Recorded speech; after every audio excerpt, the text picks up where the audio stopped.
Bienvenidos a todos una vez más y bueno, hoy nos encontramos con este tema de imparcialidad y confidencialidad, ¿sí? Que bueno, es nuevo en la norma 17025 de una manera explícita, ¿sí? Siempre estuvo visto o trabajado de una manera más implícita y estaba nombrado medio entre líneas en la versión anterior, ¿sí? Ya en esta versión lo tenemos bien detallado, ya tiene sus puntos normativos bien declarados y el contenido para cada uno de ellos, ¿sí?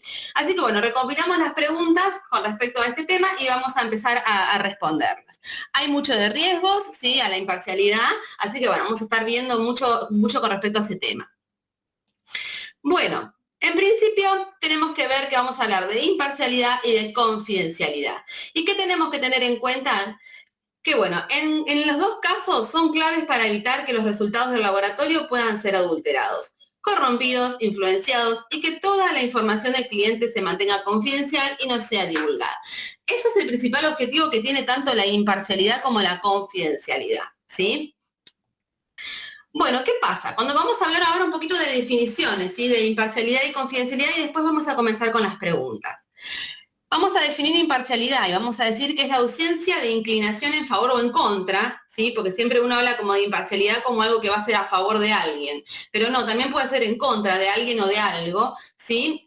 Al juzgar o a obrar un asunto, ¿sí? Y cuando lo relacionamos a esto con lo que es el laboratorio, vamos a decir que uno actúa de manera imparcial cuando la tarea se realiza de una forma objetiva, ¿sí? Cuando yo mi trabajo en el laboratorio, ¿sí? O en cualquier área de la organización que puede formar parte del laboratorio, trabajo de una manera objetiva, ¿sí? Dejando de lado cualquier tipo de apreciación personal, voy a decir que estoy trabajando de una manera imparcial. ¿Qué pasa con la confidencialidad? ¿Sí? Nos dice que como definición, que es la garantía de que la información personal será protegida para que no sea divulgada sin consentimiento de la persona. Dicha garantía, ¿sí? Se lleva a cabo por medio de un grupo de reglas que limitan el acceso a esta información. Este grupo de reglas tanto van a ser extraídas de la norma, ¿sí? Porque hay puntos, requisitos normativos que se deben cumplir, y también lo que cada una de las organizaciones propiamente van a determinar que va a tener el alcance a la confidencialidad, ¿sí? Vamos a leer lo que nos dicen estos dos recuadros. Vamos aquí al primero, y nos dice que el principal requisito de la norma es que el laboratorio cuente con políticas y procedimientos que garanticen la protección de la información confidencial y los derechos de propiedad de los clientes, incluidos los procedimientos para proteger el almacenamiento y la transmisión electrónica de los resultados. Entonces, en principio tenemos que tener en cuenta que debe haber un procedimiento tanto para lo que es confidencialidad, que estamos hablando, como también para imparcialidad, ¿sí? ¿Para qué? Para volcar esto, para volcar los requisitos y hasta dónde va, cuál es el alcance de la confidencialidad y la imparcialidad para las actividades del laboratorio. Vamos a este recuadro. Y nos dice que a su vez la norma exige que el laboratorio se comprometa legalmente a mantener en secreto la información obtenida o creada durante la realización de la actividad para el cliente, ¿sí? Esto también puede ser volcado en un procedimiento interno, ¿sí? Entonces, frente a cualquier eventualidad que te ponga en riesgo o en jaque lo que es la confidencialidad y también la imparcialidad, al estar procedimentado, al tenerlo dentro de lo que es la información documentada de la organización, es mucho más fácil sí poder defenderlo con palabras que están descritas en un procedimiento, ¿sí? Ahora sí, vamos a comenzar con lo que son las preguntas. Bien, la primera pregunta, dos preguntas que están relacionadas con el mismo numeral del 4.2 de confidencialidad, nos dicen, ¿cómo interpretar correctamente el numeral 4.2.2 de la norma 17025 en esta versión? ¿Sí? ¿Y cuál debe ser la posición de un laboratorio de ensayo si es requerido por la ley para revelar información confidencial del cliente? Bueno, vamos a leer este punto, este requisito 4.2.2, ¿sí? Lo vamos a interpretar juntos. Nos dice, vamos por aquí, y dice, cuando el laboratorio sea requerido por ley o autorizado por las disposiciones contractuales para revelar información confidencial, se debe notificar al cliente o a la persona interesada la información proporcionada, salvo que esté prohibido por ley. ¿Qué quiere decir esto? Lo que me está interpretando es que, en principio me dice, cuando el laboratorio sea requerido por ley. ¿Eso qué significa? Significa cuando se coloca al laboratorio frente a una situación que la ley lo dispone. Por ejemplo, puede ser una denuncia de una empresa que está volcando sus efluentes a un campo, ¿sí? Entonces, ¿qué pasa? Se llama al laboratorio para que haga un muestreo, ¿sí? De ese volcado, ¿sí? Al campo, porque puede haber una presunta contaminación. Luego, de los resultados que el laboratorio emite, ¿sí? Va a haber una cuestión legal, ¿sí? Para ver si hay realmente una contaminación, por ejemplo, de órganos fluorados, órganos clarados o algún contaminante, ¿sí? A lo que es el campo que se está denunciando. Entonces ahí el laboratorio está requerido por ley, ¿sí? Porque frente a los resultados que el laboratorio va a emitir, la ley va a tomar una decisión. En este caso, si está contaminando una empresa o no. Otro ejemplo sería, por ejemplo, una persona que se enferma en un laboratorio, ¿sí? O en una fábrica, ¿sí? ¿Y qué sucede? Por ejemplo, lo que se hace es pedir un muestreo de lo que es el aire o el suelo, ¿sí? Para poder evidenciar que hay contaminación ambiental y que esa persona realmente se enfermó, ¿sí? Por condiciones de lo que es la empresa, ¿sí? De condiciones ambientales de la empresa. ¿Qué sucede? En ese caso también, mediante los resultados que el laboratorio emite, ¿sí? Va a haber una resolución ante la ley, si esa persona si realmente se enfermó o no por las condiciones en las que estaba trabajando. Generalmente en estas situaciones el laboratorio es el que realiza también el muestreo, ¿sí? Y genera también una contramuestra.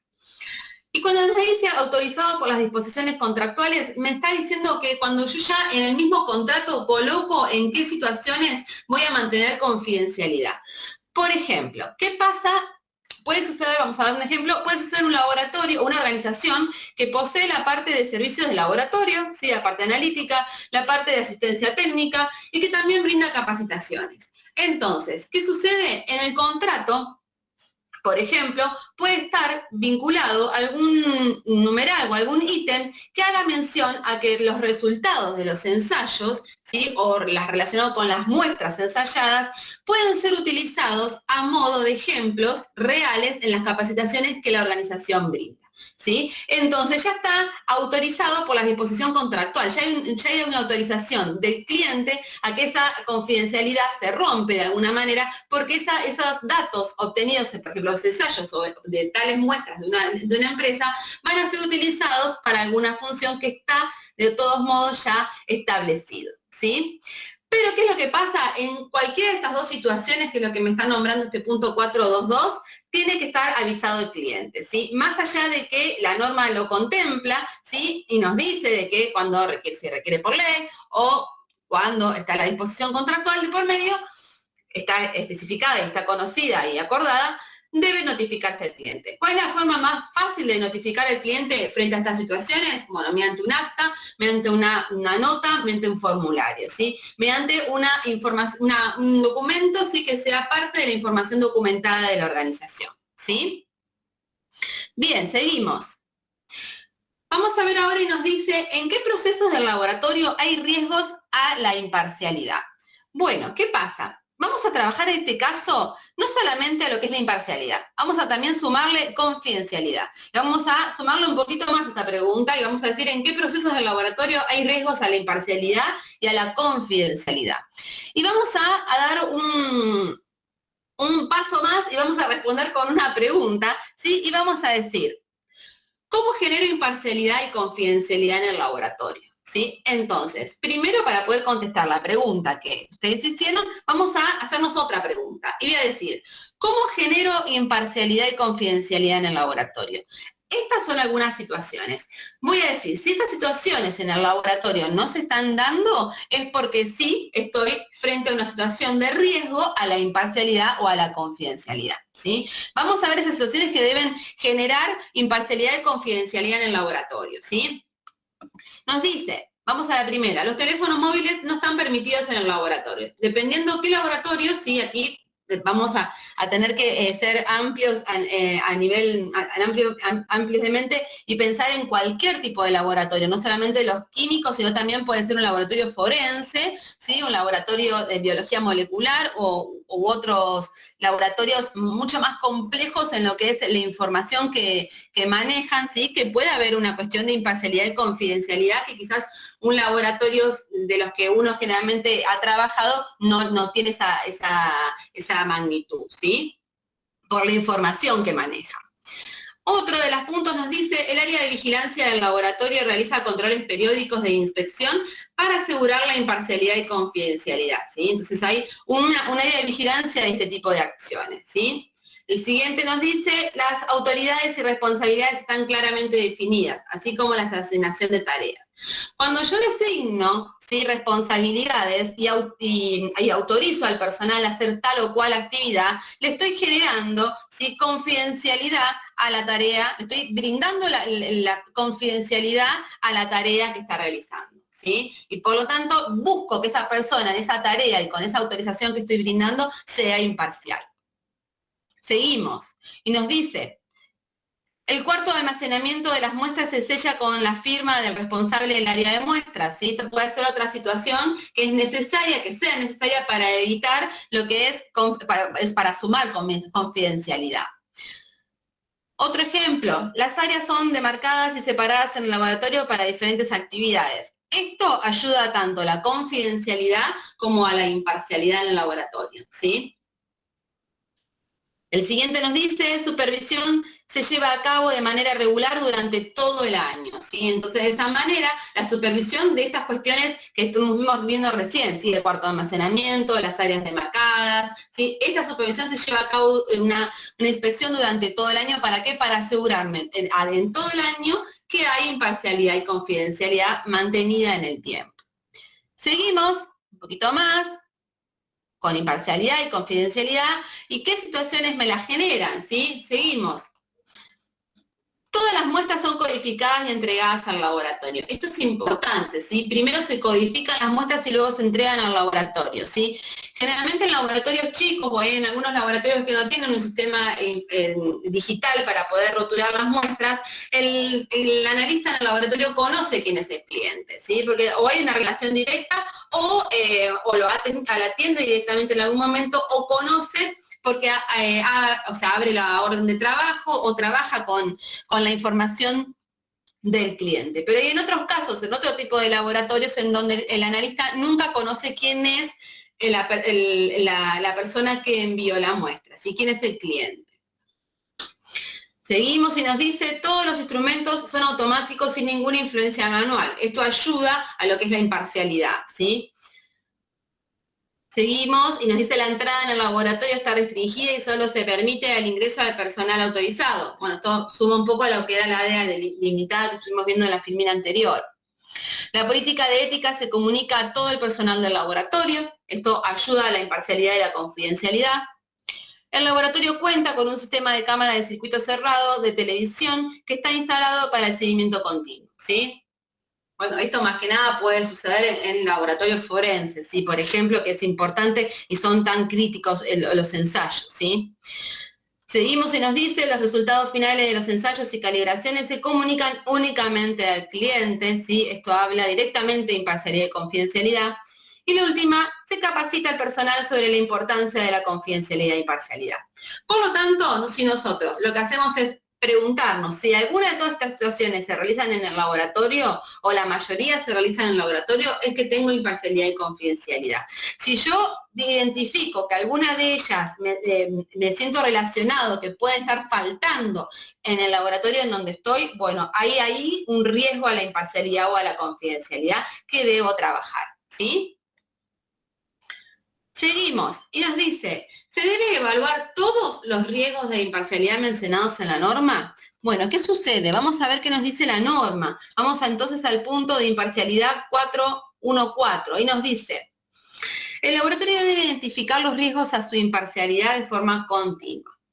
Esto debe incluir aquellos riesgos que surgen de sus actividades o sus relaciones o de las relaciones de su personal.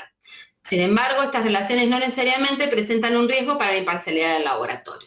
¿Qué significa este párrafo? Bueno, en principio, que el laboratorio debe identificar los riesgos de su parcialidad de forma continua, porque ¿qué pasa? Cuando yo voy a incluir dentro de la matriz de riesgos los riesgos asociados a lo que es la imparcialidad, ¿sí? Los voy a tener que evaluar o los voy a tener que verificar de una manera continua, así como generalmente se hace, una vez cada 12 meses, una vez cada 4 meses, eso después lo va a definir cada laboratorio, pero va a tener que estar la imparcialidad. Si no puedo eliminar de la matriz de riesgo la imparcialidad. ¿Por qué? Porque la imparcialidad está muy relacionada con muchos factores externos e internos de la organización que van a ir modificándose continuamente. Más que nada, proveedores, clientes, ¿sí? Analistas, dirección técnica, ¿sí? Entonces, son todos actores frente a la imparcialidad que pueden ir modificándose continuamente. Entonces, por eso es necesario que de forma continua la imparcialidad se identifique, los riesgos a la imparcialidad se identifiquen. A eso también es lo que hace mención a que nosotros tenemos que verificar el riesgo a la imparcialidad con respecto a las actividades del laboratorio, a los ensayos, ¿sí? A las calibraciones, como así también a las relaciones. Y ahí entra lo que son las partes interesadas. Las relaciones con las partes interesadas externas, como los clientes y proveedores, y las partes interesadas internas como parte del personal y la alta dirección como parte interesada interna más importante, ¿sí? Las relaciones entre ellos, entre las partes interesadas internas y entre lo que son las partes interesadas internas y las externas, ¿sí? Y vamos al otro punto, sí que nos dice 4.1.5, si se identifica un riesgo a la imparcialidad, el laboratorio debe tener la capacidad de demostrar cómo se elimina o minimiza el riesgo. Por lo tanto, en el momento que el laboratorio identifica un riesgo a la imparcialidad, debe estar incluido en la matriz de riesgo y se debe tratar, ¿sí? Vamos a encontrar que el riesgo a la imparcialidad es el único riesgo que la norma está descrito de una manera explícita. Vamos a encontrar un punto en la norma que es de riesgos, ¿sí? Y nos dice que hay que identificar, ¿sí? Los riesgos en el laboratorio, ¿sí? Las actividades del laboratorio, muy general. No me dice qué riesgos son los que tengo que tratar, qué riesgos busco identificar, si es en el proceso analítico, si es en la parte de muestreo. Me dice en las actividades del laboratorio, ¿sí? Pero aquí, en este punto, sí es específico y me dice el riesgo a la imparcialidad. O sea, que frente a una auditoría interna y frente a una acreditación, ¿sí? El auditor va a ir a buscar la matriz de riesgo, va a verificar de lo que ustedes tengan identificados riesgos en lo que es las actividades del laboratorio, ¿sí? Tanto en los procesos, en el muestreo, en la parte personal, con las partes interesadas externas, los proveedores, los clientes, pero va a hacer foco en la imparcialidad. ¿Por qué? Porque es requisito normativo, ¿sí? Seguimos. Y aquí vemos una serie de preguntas, ¿sí? Muy relacionadas todas entre sí. Vamos a ir leyéndolas de a poco, ¿sí? A ver si cada uno se encuentra su pregunta y después vamos a comenzar a trabajar sobre ellas. Nos dice, ¿cómo se debe gestionar eficazmente la identificación de riesgos a la imparcialidad y cómo minimizarlos? ¿Cómo identificar los riesgos para la imparcialidad en el laboratorio? ¿Cómo controlar, ¿sí? Los riesgos a la imparcialidad? ¿Cómo abordar la imparcialidad en la matriz de riesgos, dentro de la matriz? ¿Cómo valoro el riesgo y las opciones de manejo de la imparcialidad en el laboratorio? ¿Cuáles pueden ser riesgos a la imparcialidad y cómo se mitigan o se pueden demostrar que se eliminan? ¿Y cómo podemos evidenciar la imparcialidad? Muy aparte de las políticas y procedimientos establecidos en el sistema de gestión, ¿sí? O sea, aparte de las políticas y procedimientos, ¿cómo evidenciamos la imparcialidad? Todo esto tiene una respuesta y la respuesta es gestionar los riesgos a la imparcialidad, ¿sí? Ahora bien, es donde vamos a comenzar a trabajar sobre lo que es la matriz de riesgos.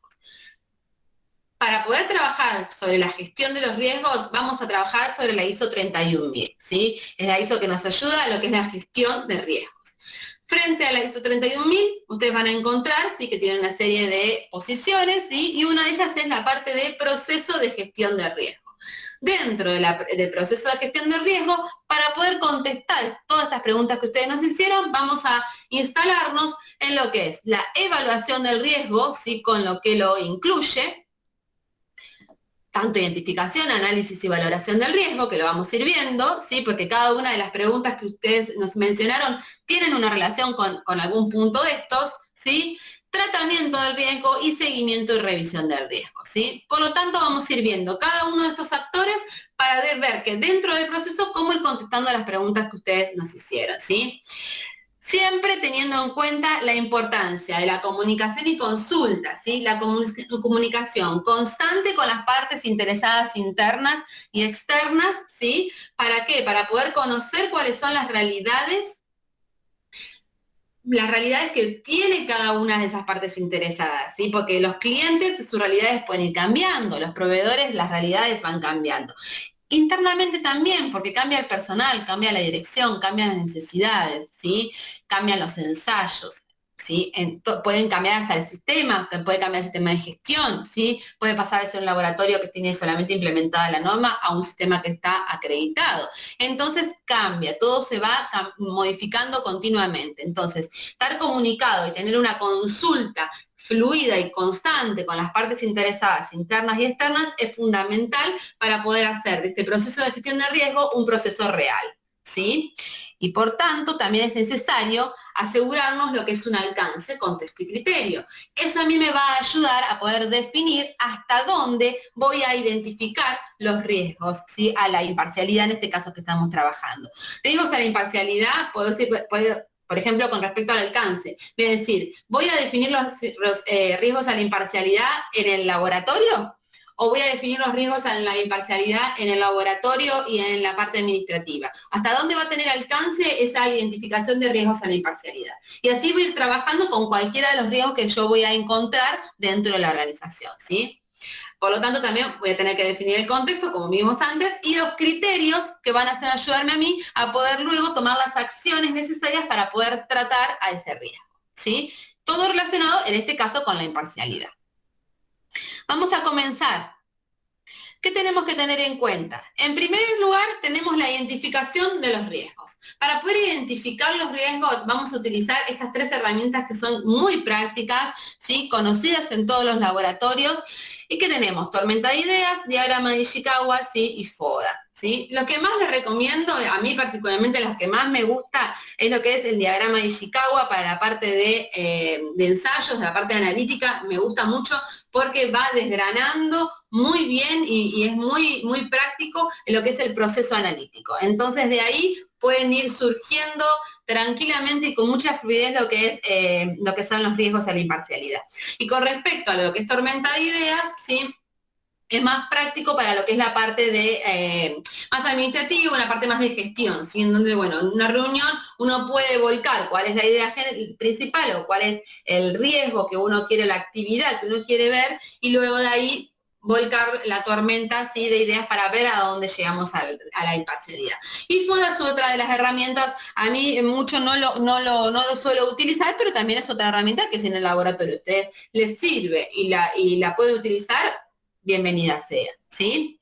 Seguimos y vamos a ver que luego tenemos también, dentro de lo que es la evaluación del riesgo, el análisis del riesgo, ¿sí? Y en ese análisis del riesgo va a estar incluida la probabilidad de ocurrencia y va a estar incluida el impacto repercusión.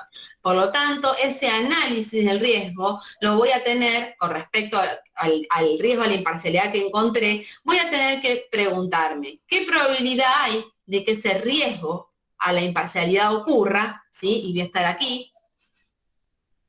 ¿Y qué impacto tiene, qué repercusión tendría si ese riesgo a la imparcialidad sucediese? ¿Sí? Esto es una matriz, ¿sí? Semi-cuantitativa. Ustedes pueden buscar para su laboratorio la matriz que mejor les convenga para sus actividades, ¿sí? La ISO 31010 tiene muchas técnicas con respecto a esto y pueden utilizarla con tranquilidad.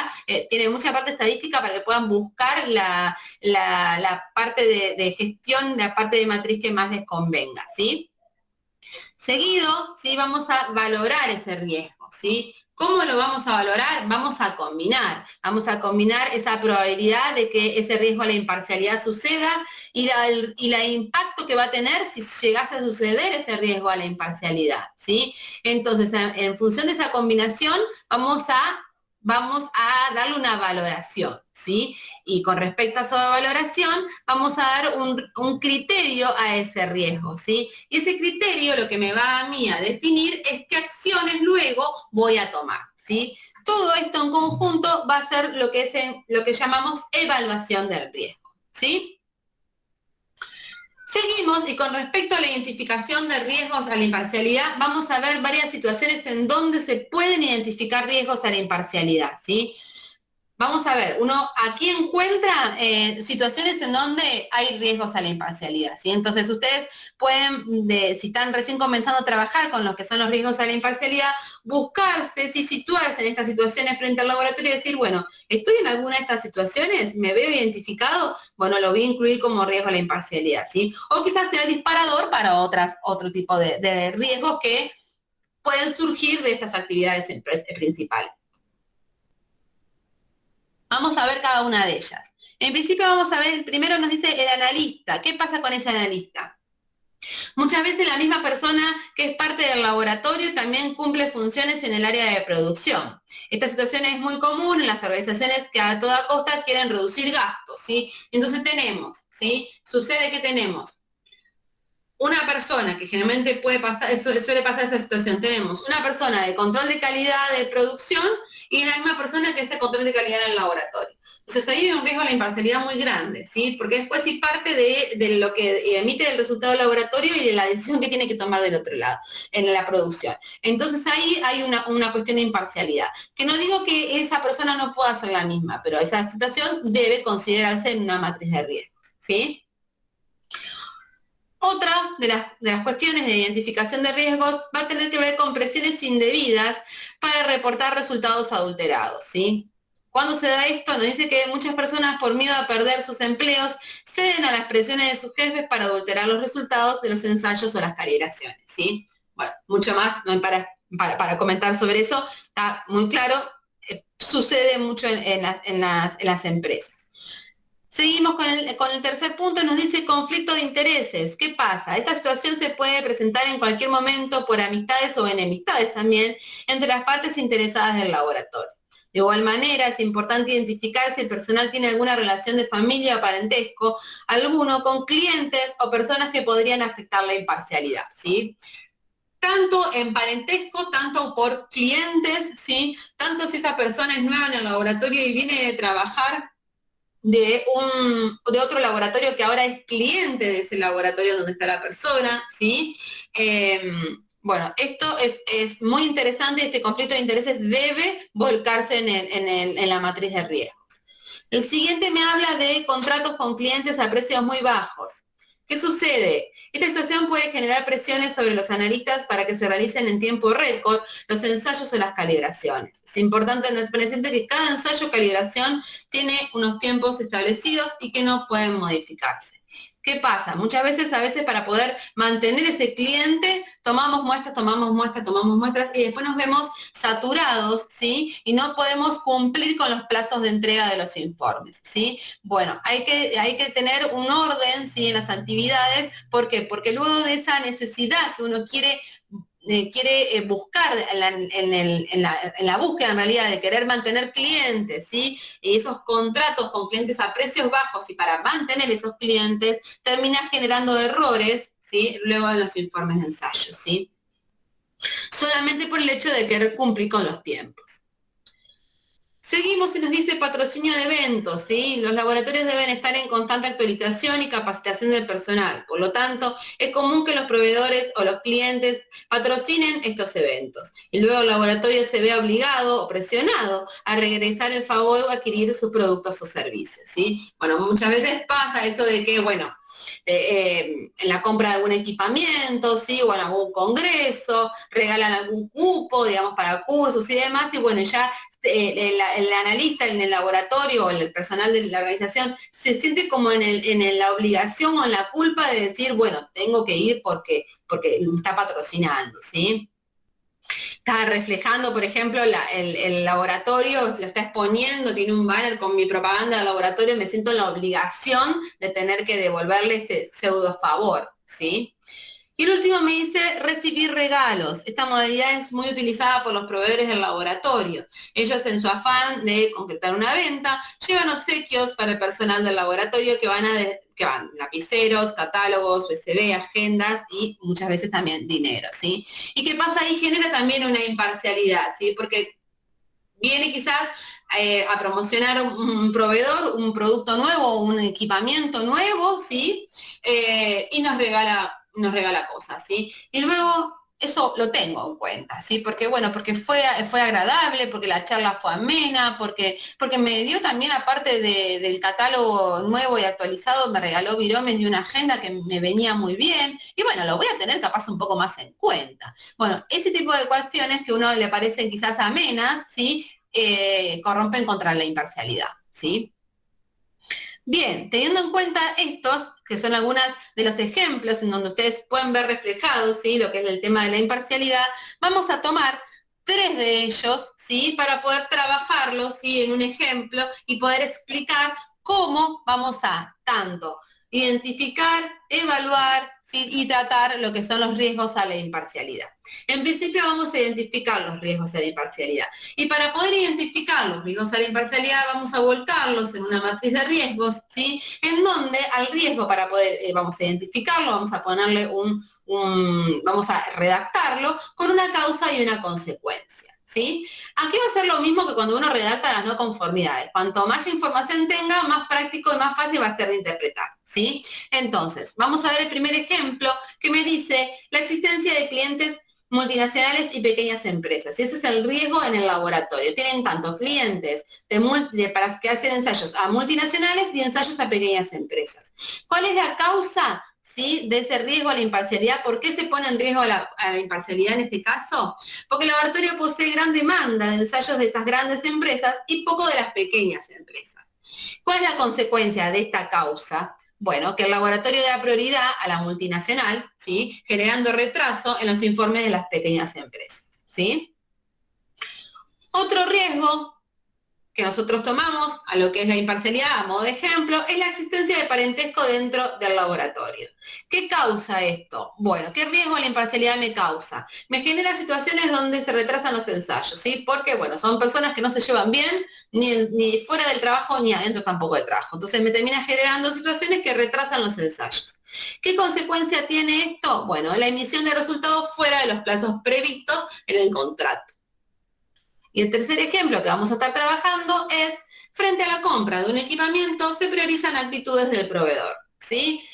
¿Cuál es la causa? Un sentimiento de deber favor, lo que estuvimos charlando hace un rato, ¿sí? ¿Y cuál es la consecuencia? Una compra con posibilidad de ser ineficiente, ¿sí? Solamente por un sentimiento de culpa, ¿sí? O de decir, bueno, aparte de comprar el electrodo, me venía con una solución de lavado, una solución de relleno, y me venía con un estuche re lindo, a diferencia de otro proveedor que no me traía el estuche, o que no me regalaba las viromes ni unas planillas muy atractivas para anotar los resultados, ¿sí? Entonces, bueno, termino haciendo una compra ineficiente por cuestiones, ¿sí?, de actitudes que me está brindando el proveedor, ¿sí?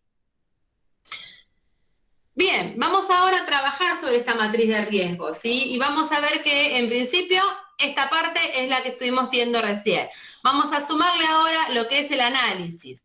El análisis va a estar formado por lo que es la probabilidad e impacto.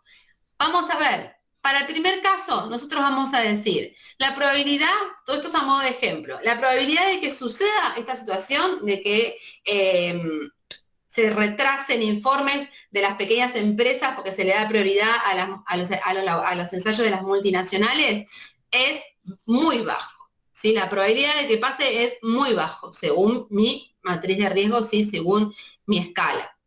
Y el impacto, si sucediera, ¿sí?, me dice que es muy alto. Por lo tanto, ¿sí?, luego voy a ir a lo que es el tercer paso, que es la valoración, ¿sí?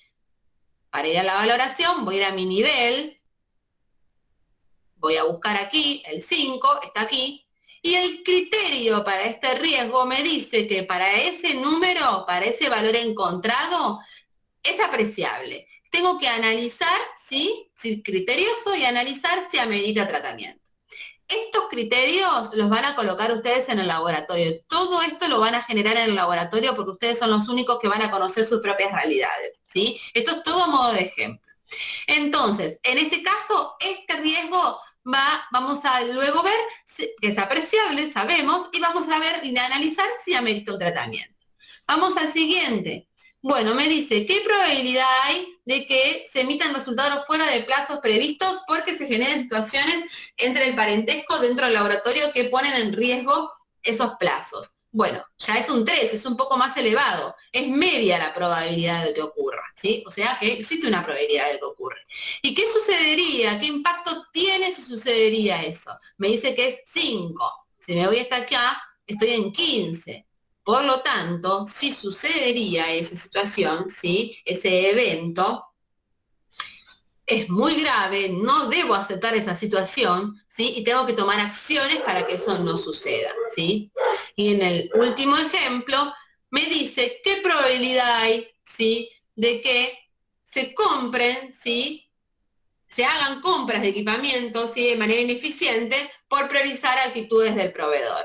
Bueno, la probabilidad es muy baja, ¿sí? ¿Y qué impacto tiene? Bueno, y me dice que también el impacto es bajo, ¿sí? Es 2. Por lo tanto, es marginal y aceptable. ¿Por qué? Porque puede ser que en este caso el laboratorio esté totalmente capacitado para que estas situaciones no le afecten, ¿sí? Entonces, es marginal, lo acepto, ¿sí? No, eso, si sucede, es muy poco probable que suceda, ¿sí?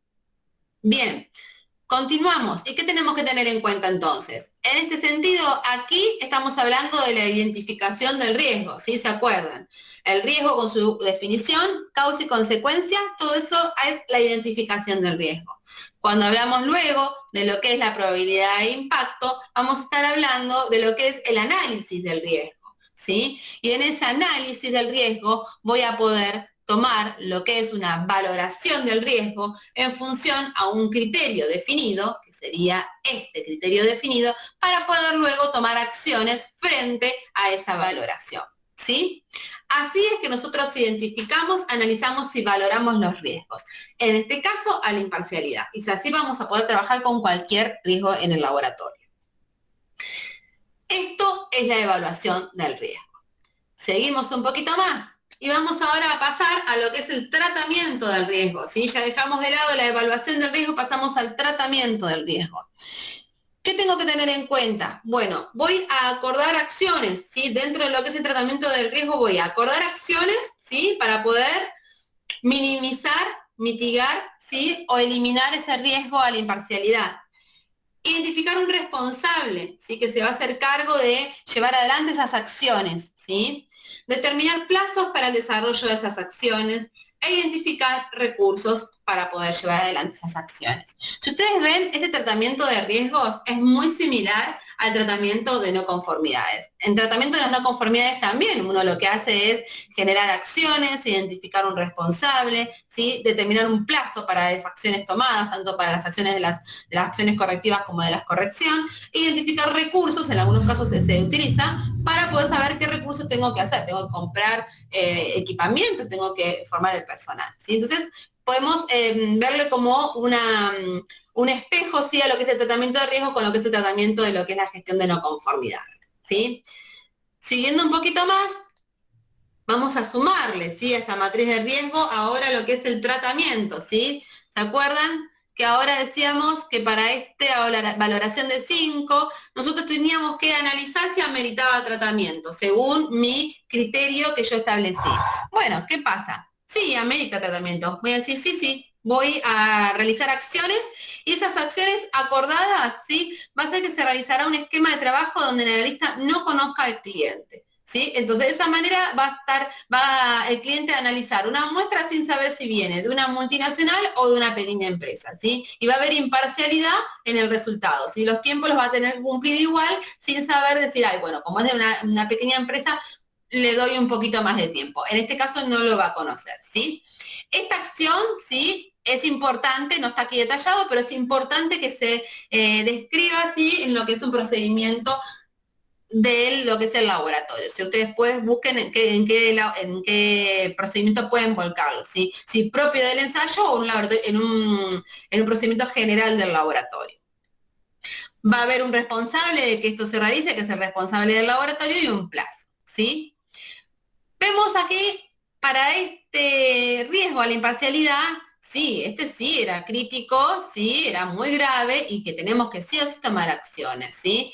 ¿Cuáles son las acciones que se van a acordar para tomar? Bueno, que se establece una dinámica de trabajo donde no pueden trabajar parientes en el mismo sector. Si hay parentesco, bueno, uno en un laboratorio, otro en otro laboratorio, uno en un laboratorio, otro en la parte administrativa, ¿sí? Pero en esta organización lo que se dispuso es, bueno, dos personas en el mismo laboratorio que sean parentesco no pueden trabajar, ¿sí? Si tienen las competencias, si es importante que esas personas formen parte de la organización, no es que vamos a echar gente, vamos a acomodarlas para que puedan trabajar siendo imparciales, ¿sí? Con imparcialidad y con confidencialidad, ¿sí? Pero que ese parentesco no interfiera en las actividades del laboratorio, ¿sí? Aquí el responsable de este tipo de situación es la dirección técnica. Y una vez más, esta dinámica de trabajo también es necesaria que se vuelque, ¿sí? Dentro de un procedimiento en el laboratorio o dentro de lo que es información documentada. Una forma podría ser dentro de la política de calidad, ¿sí? Y por supuesto, un plazo también de estipular estas acciones que se van a tomar, ¿sí? Y en este caso, veamos, ¿sí? Que era marginal y aceptábamos este riesgo, ¿sí? A la imparcialidad. Por lo tanto, no tengo que tomar acciones. Pero ¿qué pasa? Lo voy a dejar ahí, ¿sí? Porque se acuerdan que decíamos, y la norma nos decía, que nosotros tenemos que evaluar de manera continua los riesgos. Por lo tanto, para el personal que trabaja hoy en día en el laboratorio y como están dadas las situaciones en el laboratorio en este momento, es marginal y aceptable.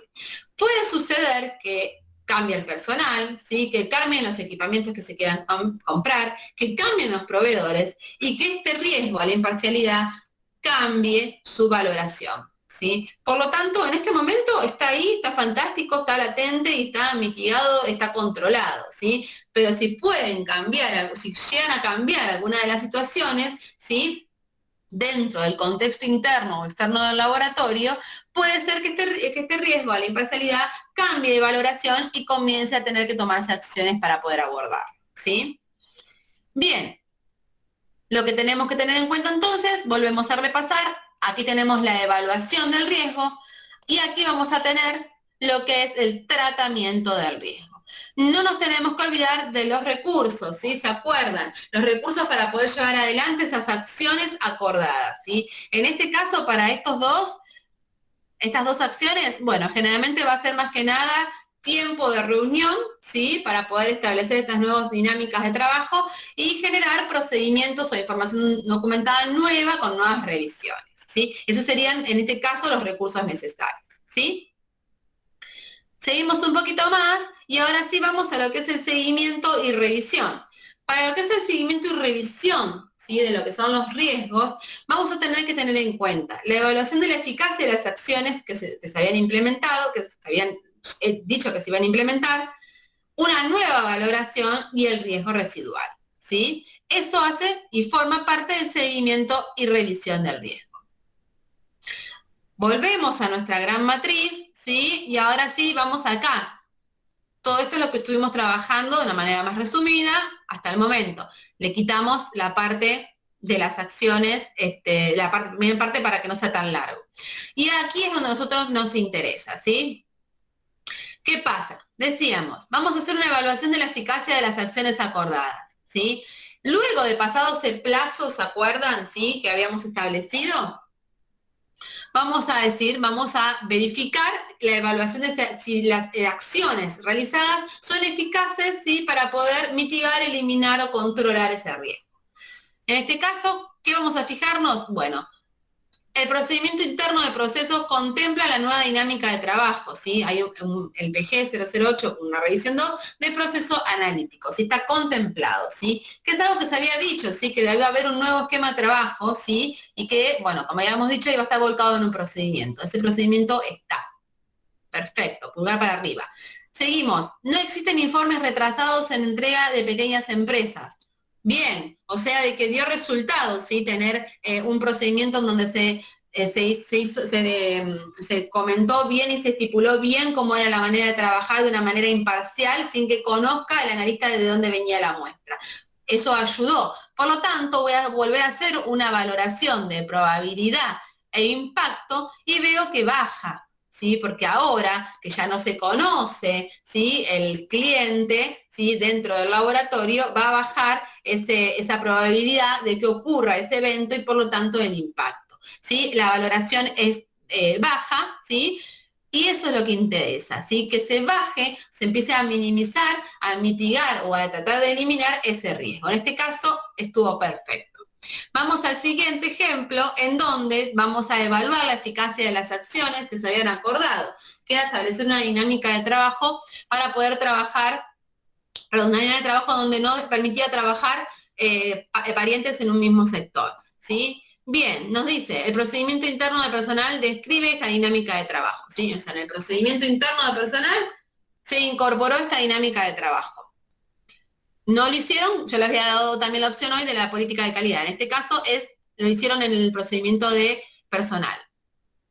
Y por otro lado, otra de las acciones que se evaluaron fue que no se encontraron resultados emitidos fuera de plazos previstos, ¿sí? Entonces, vamos ahora a hacer una reevaluación. En esa reevaluación, teniendo en cuenta estas acciones que se evaluaron, voy a decir que la probabilidad bajó, ¿sí? Y bajó también ese impacto. Por lo tanto, la valoración, ¿sí? Y el criterio que voy a tener va a bajar también. Por lo tanto, aquí también, pulgar para arriba, sirvió estas acciones acordadas, ¿sí? Para poder luego mitigar, eliminar o bajar lo que es el riesgo. ¿Y qué pasa con este riesgo a la imparcialidad, ¿sí? A este lo voy a dejar latente. Como decíamos hoy, no sabemos cuándo puede ser que lo necesitemos, ¿sí?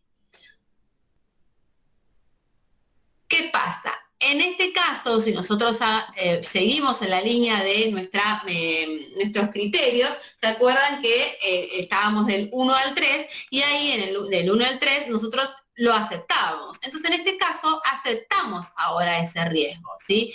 Va a caer en el mismo criterio que va a estar este último. Por lo tanto, aquí termina su rueda, digamos, este riesgo a la imparcialidad. Pero ¿qué pasa? Lo voy a evaluar de manera continua, ¿sí? Cuando haga la evaluación general de riesgos, porque por el momento esto sucedió de esta manera. Puede cambiar el personal, pueden cambiar las multinacionales, pueden cambiar la forma de trabajo con los clientes y ahí sí volver a tener una valoración que vuelva a subir la probabilidad o el impacto y necesite rehacer una valoración, ¿sí? Y vuelva el riesgo a subir, ¿sí?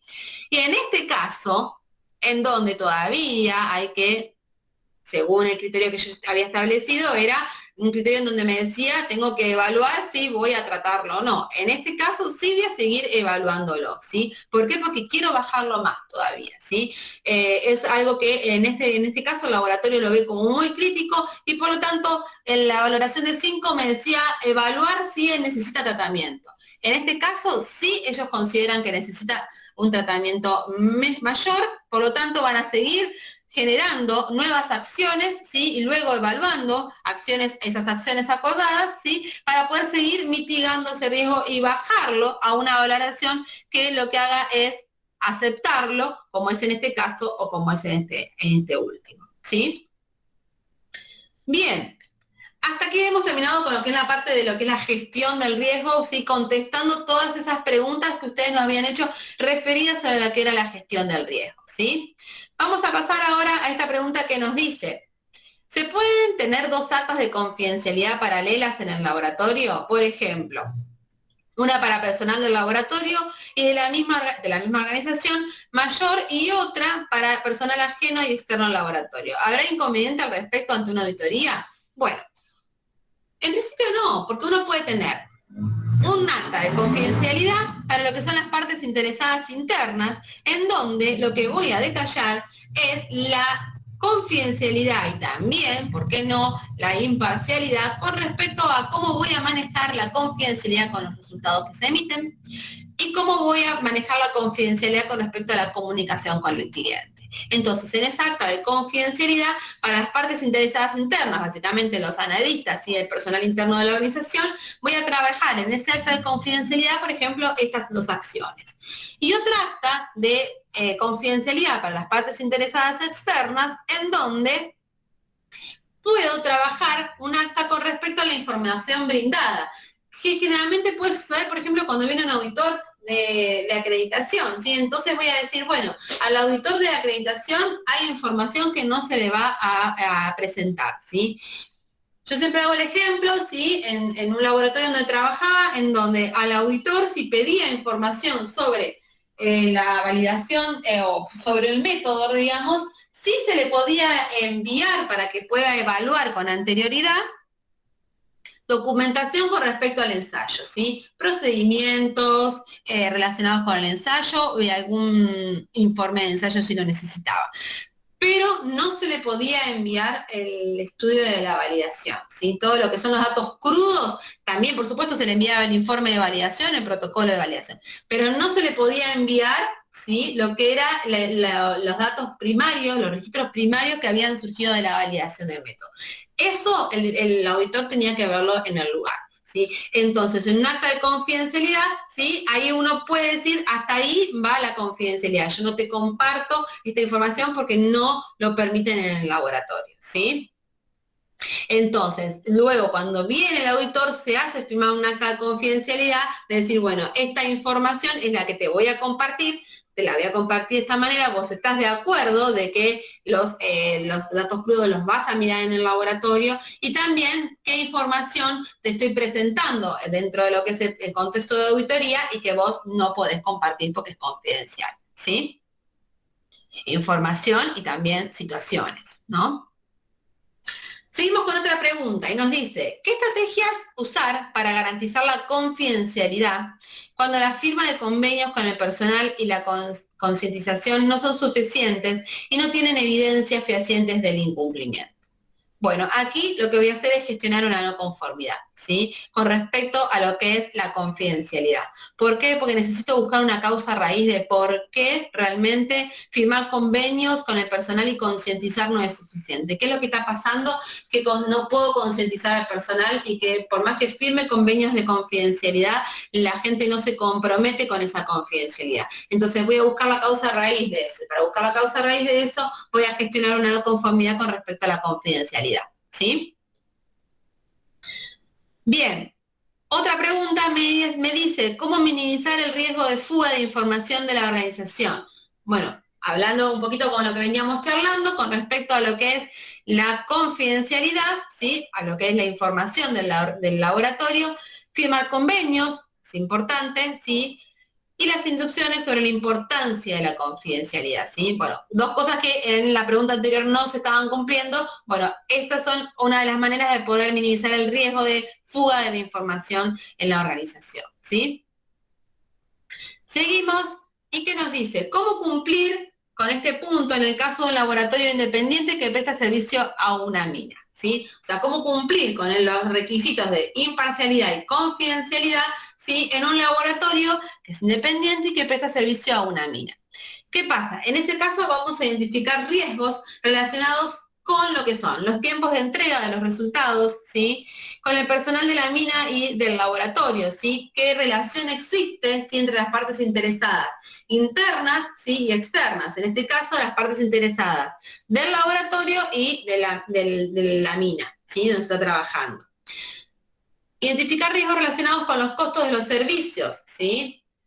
Y también con respecto a las condiciones de servicio, por ejemplo, con la toma de muestras, ¿sí? Esos serían algunos de los puntos, ¿sí? Para poder cumplir con lo que es los riesgos a la imparcialidad, ¿sí? Con respecto a lo que es este laboratorio independiente, identificando estos riesgos estaría bien, ¿sí?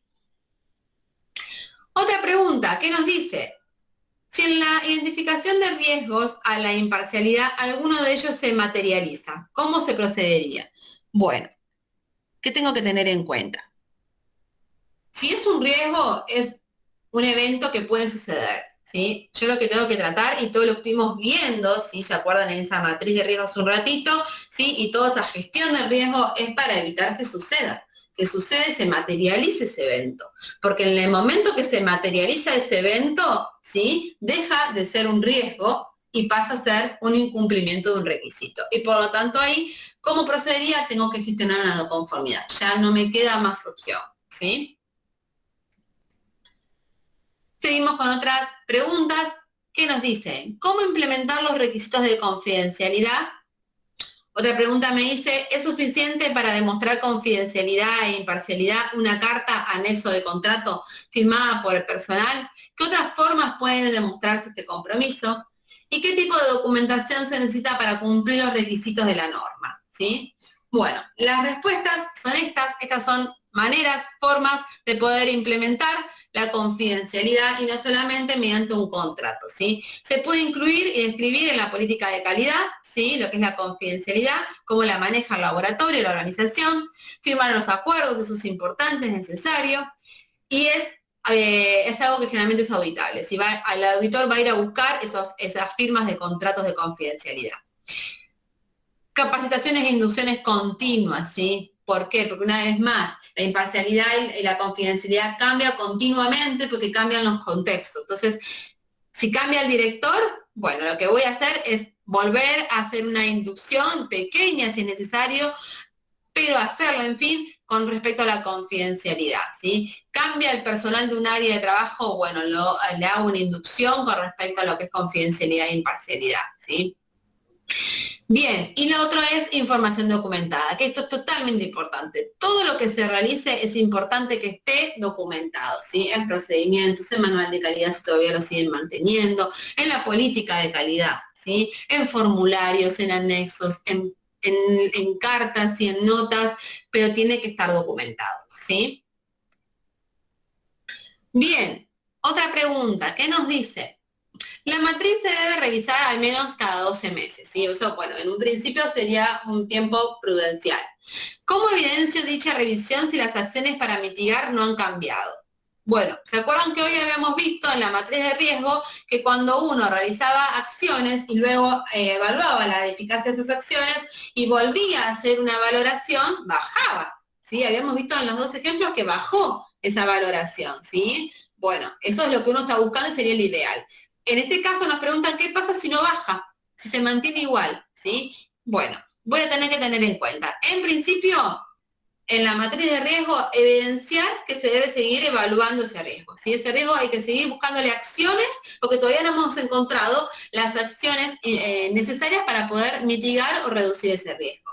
Y por lo tanto, hay que seguir trabajando en la matriz de riesgo. Si ese riesgo residual va a seguir continuo hasta que se pueda bajar. Y por otro lado, ¿sí? Vamos a trabajar sobre la revisión por la dirección, ¿sí? En donde uno de los numerales de la revisión por la dirección me dice resultados de la identificación de los riesgos. Aquí lo que voy a hacer es mencionar cuáles de estos riesgos, ¿sí? No pudieron mitigarse, ¿sí? Sino que siguen estando latentes y no los puede bajar o no los puede controlar, ¿sí? Entonces también en estos resultados de la identificación del riesgo, que esto que se dice aquí, que se revisa cada 12 meses, ¿sí? Es importante que ustedes puedan sumar dentro de la revisión por la dirección esta situación que se presenta en este caso, ¿sí? Seguimos un poquito más y nos dice, otra pregunta, ¿cómo demostrar la imparcialidad sobre los resultados emitidos? Bueno, volvemos a ver otras situaciones, ¿sí? Lo que estuvimos charlando hace un ratito. Si se considera que en los resultados emitidos existe imparcialidad, si ustedes ya están considerando, esta pregunta a mí me da a entender de que en los resultados emitidos ustedes han considerado que hay imparcialidad. Entonces, si se considera esa situación, bueno, sumamos esa situación, ¿sí?, a la identificación de los riesgos en la matriz de riesgo, ¿sí?, para evitar futuros eventos indeseados, ¿sí? Y tengo que tener en cuenta siempre la causa, ¿sí?, de por qué estoy emitiendo, ¿sí?, resultados que pueden tener una imparcialidad y lo que es la consecuencia de tener imparcialidad sobre esos resultados emitidos, ¿sí? Frente a esa definición del riesgo que ustedes van a identificar en la matriz, tengan en cuenta la causa y la consecuencia de la imparcialidad con respecto a los resultados emitidos, ¿sí? Otra pregunta, ¿qué me dice? ¿Qué tan confidencial debemos ser con los datos de un paciente por el analista que realiza el ensayo? Bueno, vamos a ser tan confidenciales como lo abarque el procedimiento interno, ¿sí? ¿Qué pasa? Vamos a tener confidencialidad, ¿sí?, en el laboratorio, tanto se describa en el procedimiento y tanto llegue al personal, ¿sí? Podemos tener una cierta confidencialidad para el personal que trabaja en lo que es en el laboratorio haciendo el análisis. vamos a poder tener otro tipo de confidencialidad con lo que es el director o la persona que firma el ensayo, ¿sí? Y esto se da mucho en lo que son, por ejemplo, los laboratorios clínicos. Por ejemplo, confidencialidad con respecto a firmar un acta, ¿sí? Cuando se hace el ensayo de HIV, ¿sí? Que nos hacen firmar un acta de confidencialidad de los resultados, ¿sí? Y, por ejemplo, hay también una situación en donde, por ejemplo, uno tiene que dar aviso, o el laboratorio da aviso al paciente, por ejemplo, cuando hay alguno de los datos, alguno de los análisis que se hace el paciente en un laboratorio clínico, ¿sí? Que no están bien, ¿sí? Por ejemplo, si vamos a ver un ejemplo crítico, se hace un estudio de marcadores tumorales y da muy mal ese valor, ¿sí? Bueno, ¿en qué situación, ¿sí? Va a estar determinado por un procedimiento interno que me voy a tener que comunicar con el paciente o con el médico directamente para poder darle aviso de que esos ensayos, esos estudios dieron mal, ¿sí? Entonces, tanto esté procedimentado, va a ser la confidencialidad que voy a manejar de esa información, ¿sí? Otra pregunta me dice, ¿cómo se mantiene la imparcialidad cuando se calibra para sectores internos y externos de la compañía? Hay casos donde estamos en ambos lados del mostrador, ¿sí? Esto pasa mucho, ¿sí? Pasa mucho en los laboratorios de calibración, en donde, ¿qué sucede? El laboratorio que brinda el servicio de calibraciones de equipamientos, ¿sí? También tiene sus propios equipamientos, ¿sí? Entonces, ¿quién le calibra? Bueno, se calibran ellos mismos esos equipamientos. Entonces, como dice aquí, están de ambos lados del demostrador. Bueno, vamos a tener ahí, sí, riesgo a la imparcialidad. Y por lo tanto, vamos a incluir estas situaciones en la matriz de riesgos, teniendo en cuenta definir, por ejemplo, que el personal que realiza la calibración, ¿sí? ¿Quién es el personal que realiza la calibración? Puede ser, por ejemplo, que un año realice un personal, si hay varias personas en el laboratorio, que lo realicen diferentes personas año a año, las calibraciones de los equipamientos, ¿sí? No siempre la misma persona. Que puede ser también que el personal que calibra, ¿sí? Internamente, no informe, ¿sí? O puede darse la situación donde el personal que calibra, ¿sí? Un equipo, no revise los resultados, ¿sí? Entonces, de esa manera, uno genera una imparcialidad. Si la compañía es grande y tiene personal de sobra, digamos, y para poder decir, bueno, tales personas van a trabajar para las calibraciones internas y tales personas van a trabajar para las calibraciones externas, sería el ideal, ¿sí? Pero ¿qué pasa? Las calibraciones internas se van a suceder una vez al año o en un periodo programado en el programa de calibraciones, ¿sí? Más va a ver las calibraciones externas porque va a ser el trabajo del laboratorio, ¿sí? Entonces aquí lo que importa es quién va a realizar las calibraciones internas y de qué forma. Y es el riesgo que nosotros tenemos que evaluar. Una forma de evaluarlo serían estas tres posibilidades, ¿sí? Y siempre documentarlo. Por eso hay que generar un documento en donde quede bien plasmado las calibraciones internas, ¿sí? Para poder cumplir con ese programa de calibraciones en esa organización, cómo las vamos a definir, ¿sí? Porque las calibraciones externas son el trabajo diario, ¿sí? Esas están definidas y el personal está contratado para realizar esa tarea. Pero las calibraciones internas, ¿cómo las vamos a definir? Bueno, aquí hay tres opciones que pueden servir, ¿sí? Pero cuáles sean van a tener que estar aparte, incluidas en la matriz de riesgo, generar documentos, sumarlas a un procedimiento documentado, a un procedimiento interno del laboratorio, para poder describir cómo se va a trabajar en esos casos, ¿sí?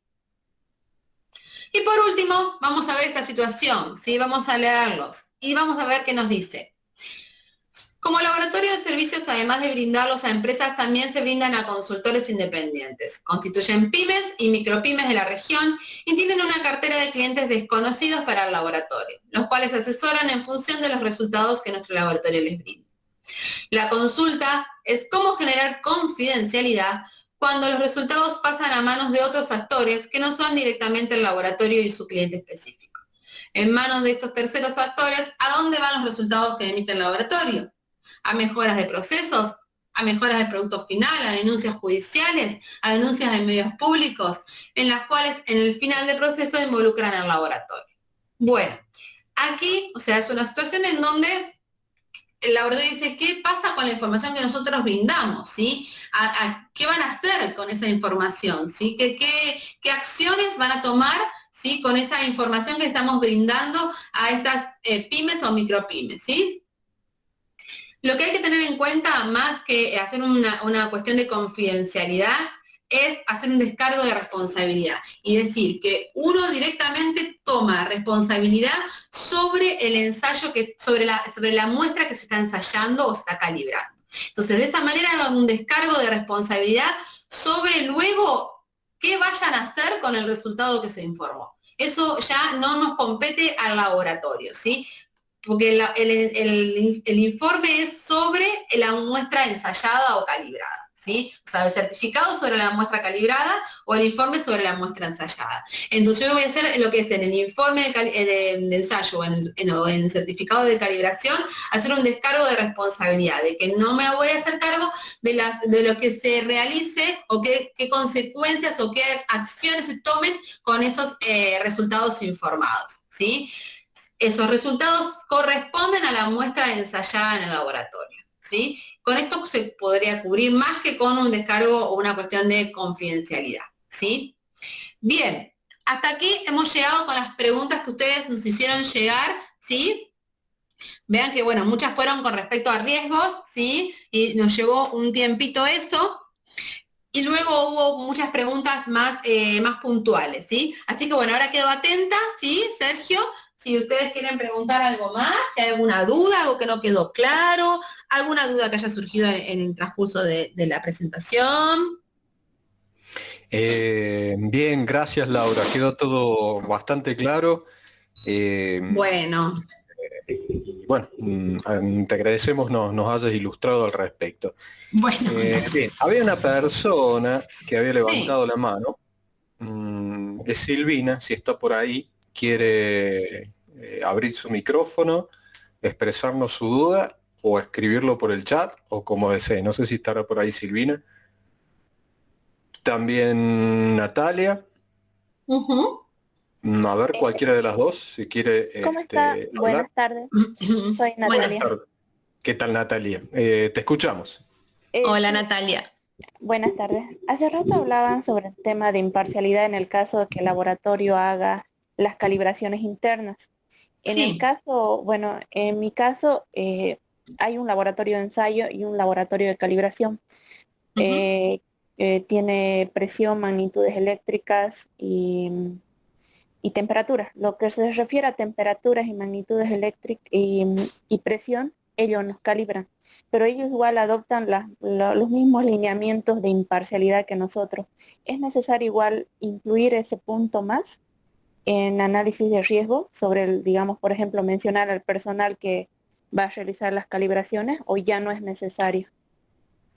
Ahí lo interesante es que ustedes se involucren o sumen a su matriz de riesgo en el laboratorio, ¿sí? A este personal, ¿sí? Como proveedor interno, podríamos decirlo de alguna manera, ¿sí?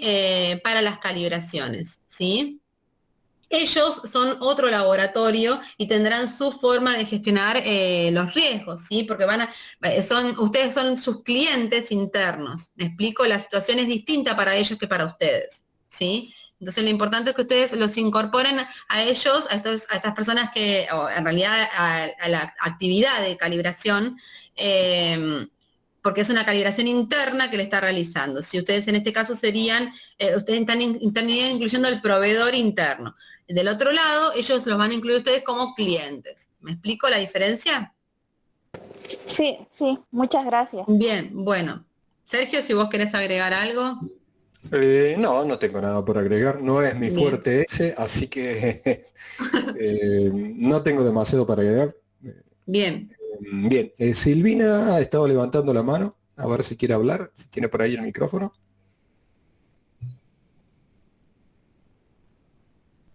Silvina, ¿estás por ahí?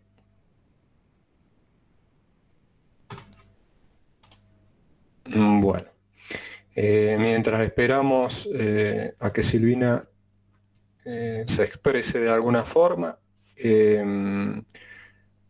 te extiendo otra consulta que hizo Karina.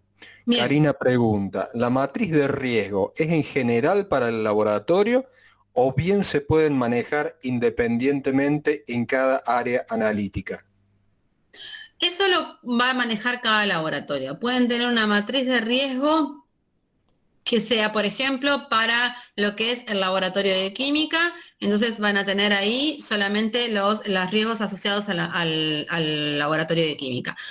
Una matriz de riesgo para el laboratorio de microbiología, una matriz de riesgo para lo que es la parte administrativa, o pueden tener una matriz de riesgo para lo que es análisis y una matriz de riesgo para lo que es gestión, ¿sí? Pueden tener la matriz de riesgo de la manera que a ustedes les quede más fácil de poder interpretar y poder gestionar los riesgos, ¿sí? No hay una manera única. La norma no nos dice cómo se deben gestionar los riesgos, nos dice que tenemos que gestionarlos, ¿sí?